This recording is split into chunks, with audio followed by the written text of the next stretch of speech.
Good afternoon. I'm Bill Jacoby. I'm a faculty research associate here at the University of Michigan. I'm also a professor of political science at Michigan State University. It's an extraordinary honor to speak at this event, and I am very, very grateful for this opportunity. I'm not one of Philip Converse's students, nor am I a colleague of his from the University of Michigan Department of Political Science or from CPS. Instead, I represent one of the certainly hundreds, if not thousands, of social scientists whose professional lives and work were influenced profoundly by Professor Converse's enormous contributions to our understandings of how ordinary people approach and think about the political world and what the implication of those approaches and thoughts are for the broader political system and for society more generally. When I was in graduate school, we always joked about the obligatory Converse reference that appeared at the beginning of the literature review in every paper that was written in the fields of public opinion and political behavior. And while we might have chuckled about it, those references really were always there, precisely because most of the work that was being done had its origins somewhere in something that Philip Converse had already done. Today I'm a journal editor. This is many more years later than I would like to admit, but I can confirm to you that those references are still there. This is a clear and tangible indicator of the greatness of Professor Converse's contributions and their lasting impact.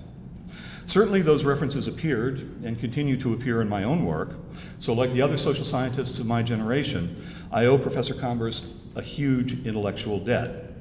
But I've had the wonderful opportunity to do something that I hope helps to pay back this debt in ways that the other scholars of my generation have not. In 2006, my friends Michael Lewis Beck, Helmut Norpoth, and Herbert Weisberg invited me to join them in a project titled The American Voter Revisited.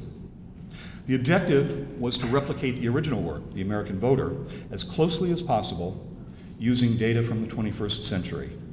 The project was great fun, but I was assigned the incredibly intimidating task of writing the new chapters that paralleled those in the original book that are most closely associated with Professor Converse.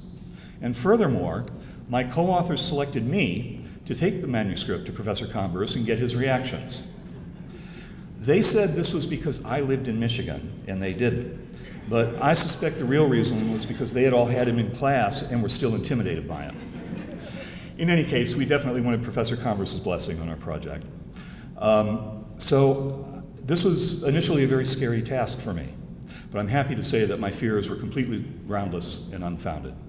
Professor Converse liked the book very much. I distinctly remember my sigh of relief when he said that. Throughout the project, he provided excellent and extensive input regarding the contents and organization of the book. Professor Converse became very closely engaged with the project, and I know that the four of us really feel that his enthusiastic approval vindicated our efforts. To me, however, his involvement was especially important because we became good friends out of it.